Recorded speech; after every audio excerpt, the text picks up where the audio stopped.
প্রথমে আমার message to the team ওয়াজ যে আমি একজন ফ্যান হিসাবে কিন্তু বাংলাদেশ থেকে ছুটে এসেছি সিডনিতে তাদের খেলা দেখার জন্য। ধন্যবাদ। আমরা জানি যে আগামীকাল বাংলাদেশ নারী দল চায়নার নারী দলের পক্ষে মাঠে নামবেন। অফকোর্স হিস্ট্রি অলরেডি আমরা তৈরি করেছি অ্যান্ড আশা করি আগামীকাল আরেকটা ইতিহাস আমরা সৃষ্টি করতে পারবো। এই পর্যায়ে আমাদের নারী দল বা পুরুষ দল কেউই এই পর্যায়ে এত টপ লেভেলে খেলতে পারেনি। আর বিশেষ করে আমাদের নারী দলের জন্য অফকোর্স আমাদের সবার অভিনন্দন আছেন যে তারা র্যাঙ্কিংয়ে অনেক গতিতে এগিয়ে গিয়েছিল। এখন এশিয়ার টপ টিমের সাথে তারা খেলছে, বাট এশিয়ার টপ টিমও কিন্তু ওয়ার্ল্ডেরও একটা টপ টিম। চায়না কিন্তু বিশ্বে ওয়ার্ল্ড কাপে তারা খেলে, বাট আমরা কনফিডেন্ট যে আগামীকাল চায়নার সাথে আমরা ভালো খেলা উপহার দিব। অ্যান্ড ভালো খেলা খেললে রেজাল্ট যে কারো পক্ষে যেতে পারে, সেটা আমাদের বিশ্বাস। প্রথমে আমার মেসেজ টু দ্য টিম ওয়াজ যে আমি একজন ফ্যান হিসাবে কিন্তু বাংলাদেশ থেকে ছুটে এসেছি সিডনিতে তাদের খেলা দেখার জন্য। বসুন্ধরা টিস্যু অশুদ্ধতার বিরুদ্ধে এক বিন্দুও ছাড় নয়।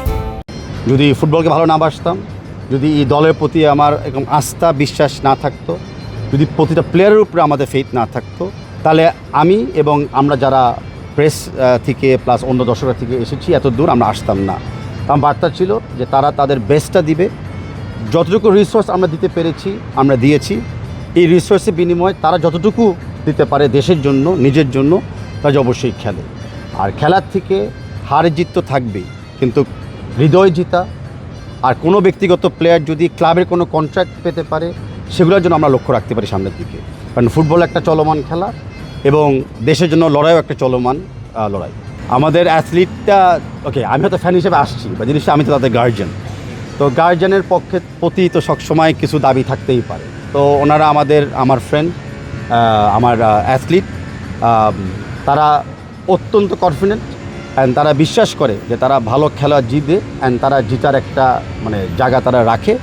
তবে জিতুক বা ভালো খেলুক বা দুটাই করুক, তারা দাবি করেছে যে ফেডারেশনের পক্ষ থেকে আমরা যেন অ্যাটলিস্ট নেক্সট ম্যাচের জন্য তাদেরকে একটা গিফট বা বোনাস ডিক্লেয়ার করি। অ্যান্ড আমি বলছি অবশ্যই আমরা করব, বাট তোমরা বাংলাদেশের জন্য খেলো অ্যান্ড বাংলাদেশও তোমাদেরকে কোনো না কোনোভাবে গিফট একটা দিবে।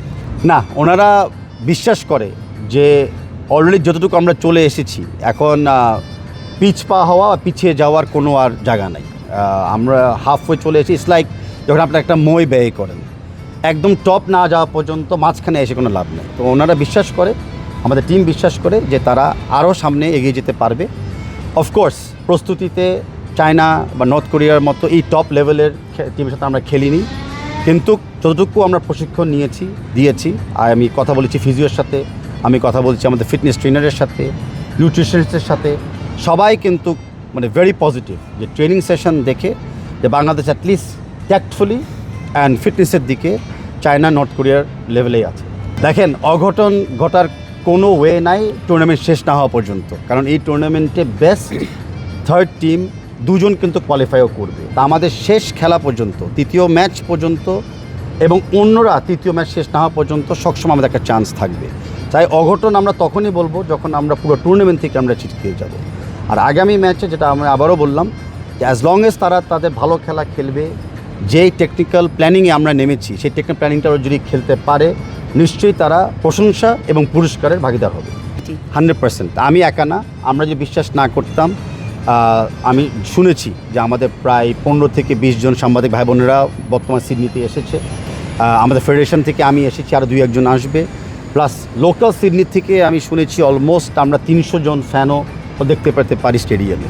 এই আত্মবিশ্বাস আমাদের প্লেয়ারের উপর না থাকলে কেউ আসতো না। আর আত্মবিশ্বাস তৈরি করছে কিন্তু ওনাদের যে ফেসবুক স্ট্যাটাস, ওনাদের যে রিলস, অতীতে যে খেলা, মিডিয়ার সামনে যেভাবে তারা বক্তব্য রেখেছে, সবগুলাই কিন্তু জনগণের ভিত্তিতে একটা আত্মবিশ্বাস তৈরি করার জন্য সক্ষম হয়েছে। দেখেন, আমি একটা কথা প্লিজ আমাকে অন্যভাবে মিসকোট করেন না বা মিসআন্ডারস্ট্যান্ড করেন না, বাট অতীতে আমি মনে করেছি আমরা কখনো কিছু চাই নাই। তো সিন্স আমরা চাই নাই, আমরা পাই নাই, সিম্পল কথা। এবার আমরা চেয়েছি এশিয়া কাপে খেলবো, আমরা পেয়েছি। তা আমাদের মেয়েদের উপরে বিশ্বাস রাখতে হবে, আমাদের মেয়ে খেলোয়াড়দের উপরে আস্থা রাখতে হবে, কিন্তু মেয়ে খেলোয়াড়দের উপর ইনভেস্টও করতে হবে। খালি বিশ্বাস রাখতে হবে না, তাদের পিছনে যত আমরা ইনভেস্টমেন্ট করব, সময়, অর্থ, টেকনিক্যাল কোয়ালিটিস দিয়ে, দেখা যাচ্ছে তারা কিন্তু ইকুয়াল পরিমাণ রেজাল্ট বাংলাদেশকে দিতে পারে।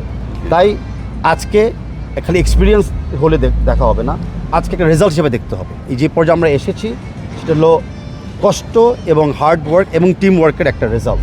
এরকম রেজাল্ট আমরা বারে বারে পেতে চাই, এন্ড ইনশাল্লাহ আমরা পাবো। দেখেন অনেক কিছুই আমরা হয়তো আপনাদের সাথে পরে ডিসকাস করব বা শেয়ার করব। ম্যাচের আগে অনেক কিছু বলে চাচ্ছি না কোনো মেন্টাল স্ট্রেস কারোর উপরে আনতে। তবে আমি এটুকু বলতে পারি যে আমরা যেই প্ল্যানিংয়ে আমরা এগিয়েছিলাম আমরা কিন্তু সেই প্ল্যানটাই ফুলফিল করতে পেরেছি। এখন হতে পারে সেই প্ল্যানটা সবচেয়ে বেস্ট প্ল্যান ছিল না, হতে পারে শুরুতেই আমরা উচিত ছিল আরও একটু বেটার প্ল্যানিং করা, আমি সেটা স্বীকার করি। বাট দ্য সেম টাইম যত ভালোই করতাম আমাদের সবসময় আশা থাকতো, প্রত্যাশা থাকতো তার চেয়ে আরও বেটার করার জন্য। তা আমরা কখনোই যেন কমপ্লেসেন্ট না হই, আমরা যেন কখনো মনে না করি যে আমরা আমাদের বেস্টটা করে ফেলছি, এর চেয়ে আর কিছু করার নাই। তা আমি হই বা আমার ফেডারেশন হোক, বাট ম্যাচের পরে আমি টুর্নামেন্টের পরে আমি কথা দিচ্ছি যে আমরা পুরা টুর্নামেন্ট নিয়ে আমরা বিশ্লেষণ করব এবং মত বিনিময় করব সকল মিডিয়া ভাই বোনদের সাথে। আমিও তো চাচ্ছি একই জিনিস, আমি তো একই জিনিস বলছি যে বাংলাদেশে যদি আমরা টপ লেভেলে খেলতে চাই আমাদের টপ লেভেলের ফেসিলিটিস লাগবে, and top level facilities unfortunately বাংলাদেশে এখনও নাই। অ্যান্ড আজকে আমাদের ক্যাপ্টেন যেটা বলেছে গণমাধ্যমের সামনে, আমি আমার ক্যাপ্টেনকে সমর্থন দিই যে আমাদেরকে আসলেই ভালো মানের মাঠ তৈরি করতে হবে। সেটা বাফুফের দায়িত্ব আছে বটে, বাট বাফুফের সাথে সরকারেরও দায়িত্ব আছে, যৌথভাবে আমরা ফেসিলিটিগুলো আমরা তৈরি করতে পারি। আমরা প্রস্তুত আছি। আই হোপ আজকে বা আজকের এই টুর্নামেন্টের পর থেকে আমরা আগামীতে আরও বেটার ফেসিলিটি বাংলাদেশে দেখতে পারবো। For more updates, subscribe to our YouTube channel and click on the bell icon. Follow us on Facebook and Instagram. Download T-Sports app to enjoy exciting games and highlights. Visit tsports.com.